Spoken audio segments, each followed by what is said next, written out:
The Dark Mom Consortium is made possible through the generous donations of our Patreon patrons like Pie! We love you, Pie! If I bleed tonight, if I am sad tonight, I don't have a job to find. And if I work tonight, if I'm so tired tonight, I'll fall asleep when I'm home, when I'm home.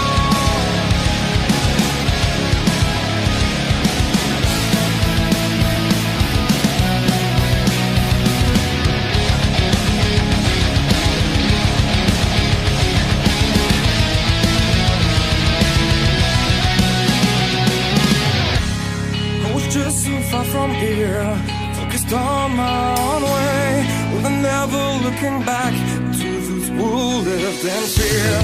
There was no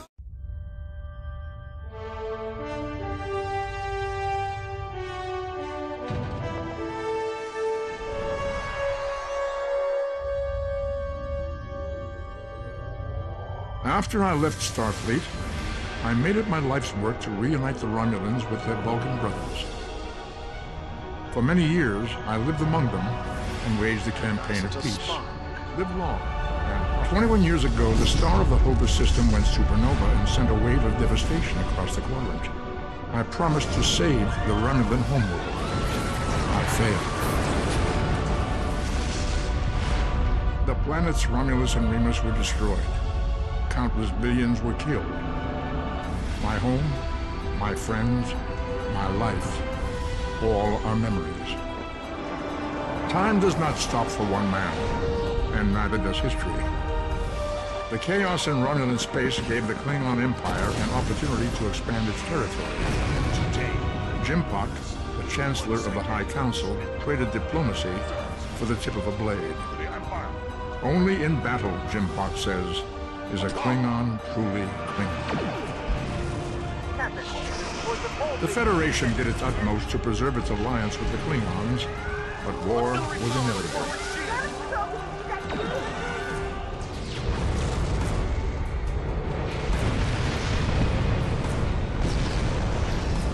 Romulans want revenge for their lost world. The Dominion is rebuilding its forces. Now the Borg have reappeared and attacked the Vega colony. Resistance is futile. The Alpha Quadrant balances on the edge of ruin. The fate of the galaxy rests in your hands.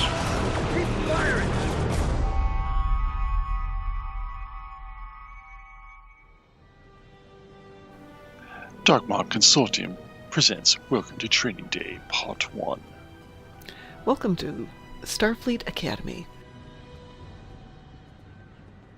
This is our character that we created in our last episode, Cadet Shannon Etheria. Shannon is an Andorian tactical officer. Welcome to Star Trek Online. Today is graduation day, and you soon will be embarking on your training cruise, where the bulk of the ship is manned by cadets like yourself. This tutorial will introduce you to the basic controls of Star Trek Online, including movement, combat, and interacting with characters and objects. You can use the cursor to continue, or you can click F. Yes, remember F for friend, friendly. Family, fun. To move, use the W, A, S, and D keys. To look around, hold down the right mouse button and move your mouse. You can interact with have icons above their heads. You can press the interaction key, default F, to talk with them. Okay, you got two ways to do movement when you're on the ground. You do the infamous WASD, or you can actually, while you're on the ground, as long as you don't have your inventory tray open, which we'll discuss later, you can also use the arrow keys to move around. You can also press both mouse keys and then move your mouse and you move in that direction. I was beginning to think you forgot what today was. You're now going to be interacting with this character. Read their dialogue or listen to it. And if you have an option for responding, you can pick your option and respond. I wanted to thank you for helping him cram for the astrometrics final. So now we're going to use our movement keys and we're going to go on to the next target What you can just see in the background there has got the little arrows pointing down.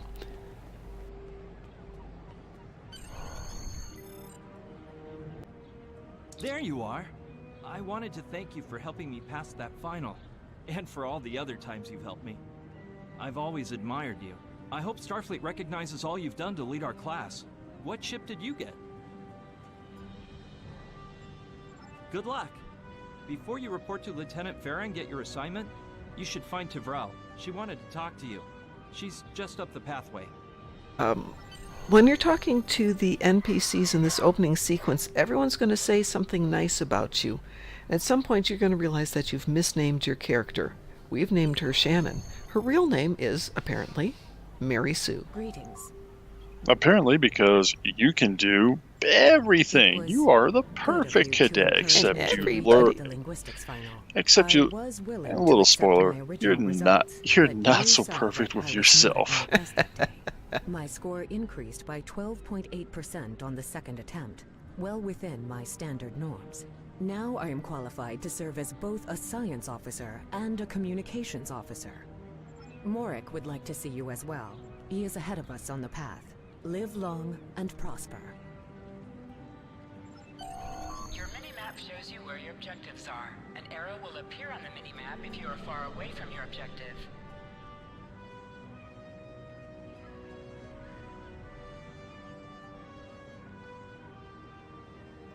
You're going to meet a lot of the initial crew you're going to end up with. If you start playing some of the other races in here, they will be with you forever. Oh yeah, and you can't get rid of them. If you look in your little mini-map on the upper right-hand corner, you'll also see your next target has a yellow arrow indicating the direction you need to go. Point of order here. When you've played this once, twice, 30,000 times, you're just going to go click, click, click, click, click, click, click, click, click, because you've already read it and listened to it. And for the most part, you can just bounce through everything. The great part is, after you play through this once, if you do other characters, you have the option to skip this. Yes. Entirely. But there are times, it's always worth to go back and check and see if there's a little clue. When they do expansions, it is good to make a new character and play through the content, because they'll sneak things in there. So when new content comes out, I will let you know. It's always good to replay it sometimes, just because you'll be going, ooh, ah. I didn't know that.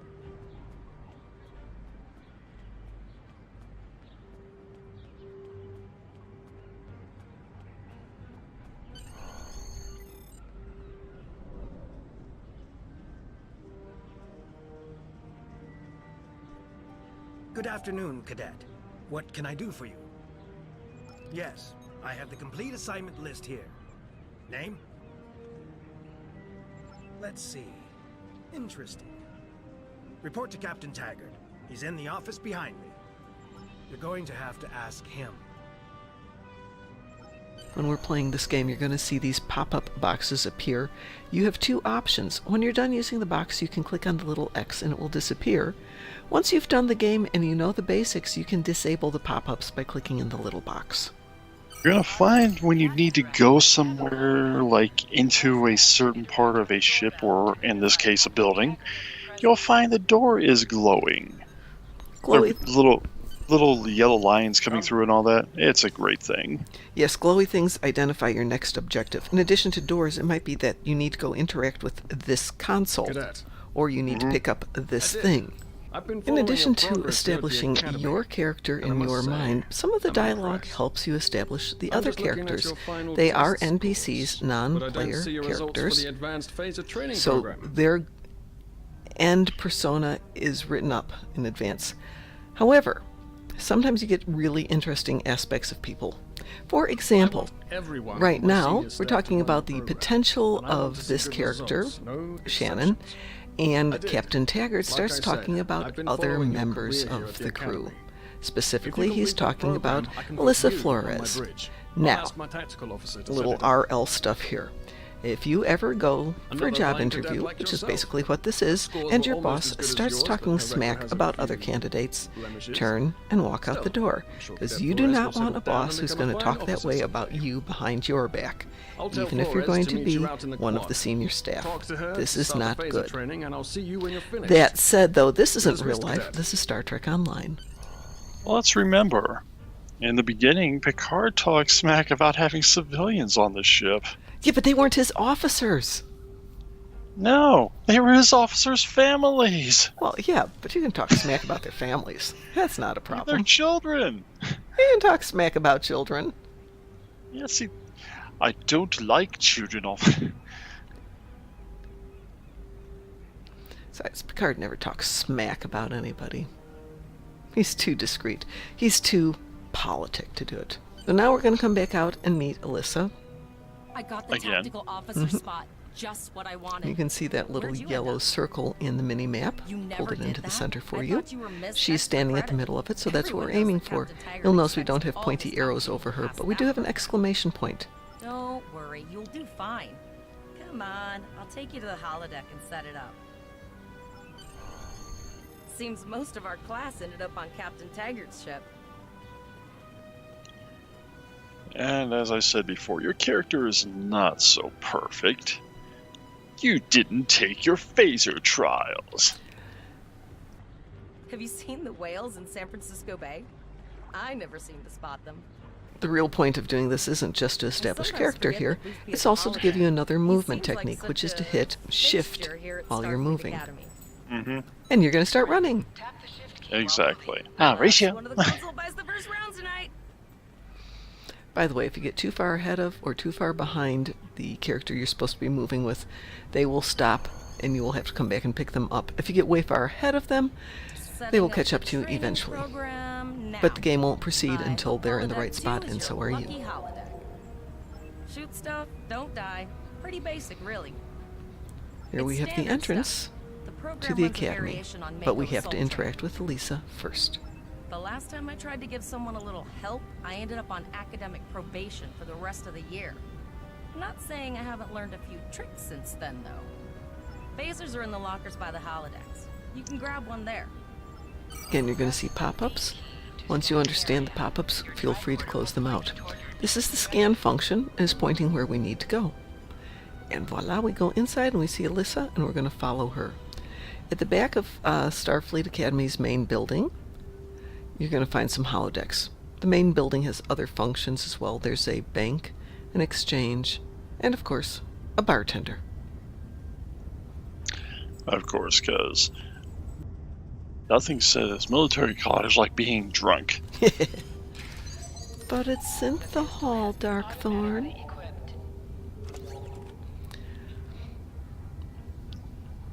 But you're still getting hammered on duty. Details. Works for Detail. Tilly.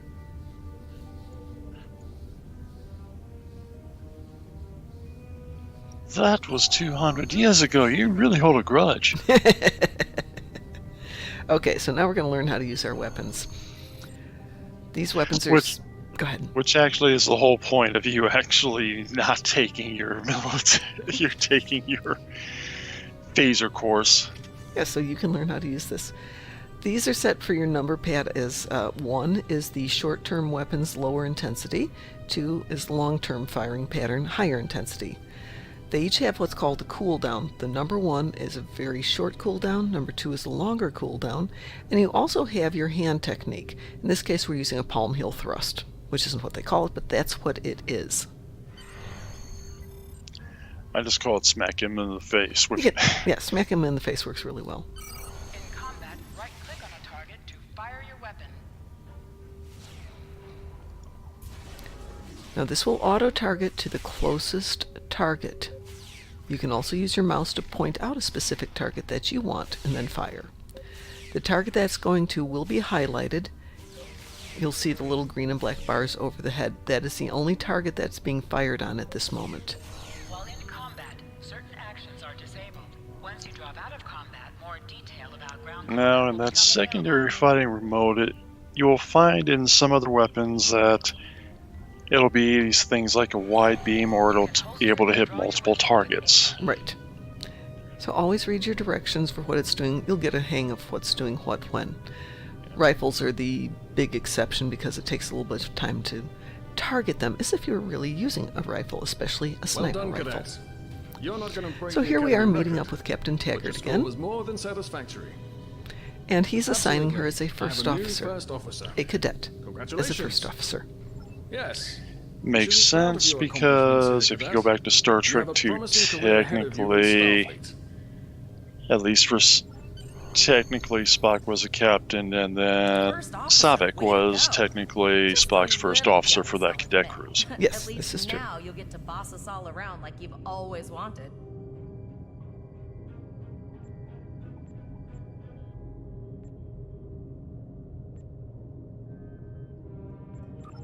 Yes, sir. Right away, sir. May I get you a Ractagino, sir? You'll do great. But we should head up to the shuttle bay. Everyone else is waiting there for the ceremonial send-off toast. So now we're going to follow Alyssa out of the building.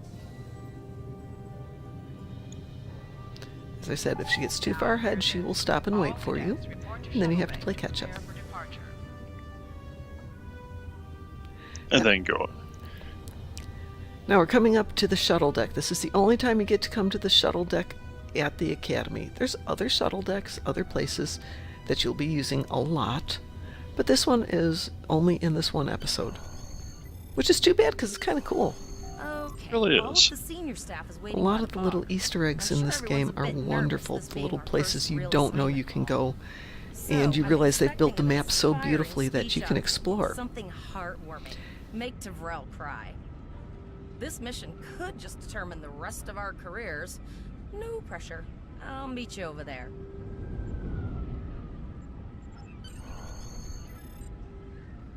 In this case, we're going to go and find the rest of the crew, the rest of the cadets that are going on this first mission. And because this is Starfleet, we're going to drink! Yeah! You have your options. You can inspire them, intimidate them, or you can be humble. So we're going to start off by intimidating them, my bad. Then we're going to go ahead and we're going to be inspiring to them. And the very last thing, we're going to show humility. Talk about being a Mary Sue. We're being a little of everything. The perfect new first officer. Drink, my boys, drink. Drink, my mateys, for tomorrow we all die in battle. So now we're going to do a different type of interaction, which is rather than having the dialogue coming up on the side of the screen, it's done as a word bubble directly over the character. You'll see a combination of these different things. Different dialogues, especially in the word bubbles, are usually less critical to the success of a mission. Things that are important will generally appear on the left-hand side of the screen. The word bubbles are really 99.9% of the time. Honestly, they're flavored dialogue, but it's good to read. It adds to the story. It does indeed. We're now going to go up and talk to the deck officer to get onto the shuttlecraft, but out of curiosity, I was curious to see if you could get past this. And there is an invisible wall there that won't let you pass. Sometimes that's triggered by dialogue, so I went ahead and did the dialogue, and you still can't get past it. I'm very sad about that. Of course, because you want to go exploring further, but spoilers. And off the shuttle goes over the Golden Gate Bridge, which was not destroyed in X-Men. The Last Stand. Yes. And we're going up to Earth Space Dock, one of my favorite places. And when you think about it, we have crowded, 4 or 5 officers in a little tiny shuttle, which suddenly gets a lot bigger because the interiors were really messed up. Look at the size of this thing. That's huge. I know, but look at this. It's not a shuttle. It's a TARDIS. Yeah, really. The USS Vessel. For a space dock, you may not know, this is a big old time. We've been here for everything. It got revamped twice, but on the first anniversary, Q changed it from a more modern-looking station to the traditional one we remember from the original Crew movies. Mm-hmm. Then around season 5, and the interior was changed at that point. Around season 5, 6, basically around the time the Iconian War started. Yes. The inside of the station got completely wrecked and redone to what you will see in the game, which is actually a really nice space station. It's one of my favorite locations. People hang out on ESD. It expanded a lot, and they made it a lot better. I mean, you could have done it before, but it just got generally overall greatly improved. So here we are. We are now in the shuttle bay of our ship, which we don't currently have a name for. We will learn about that in the next episode because we're going to leave you here. Training Day is a longer episode. It comprises a ground education portion and a space education portion. And today we're just dealing with the ground one. So we'll see you next time. This has been the Dark Mom Consortium. This has been part 1 of Training Day. Thanks for joining us. Enjoy. Bye. Enjoy your game. If I bleed tonight, if I am sad tonight,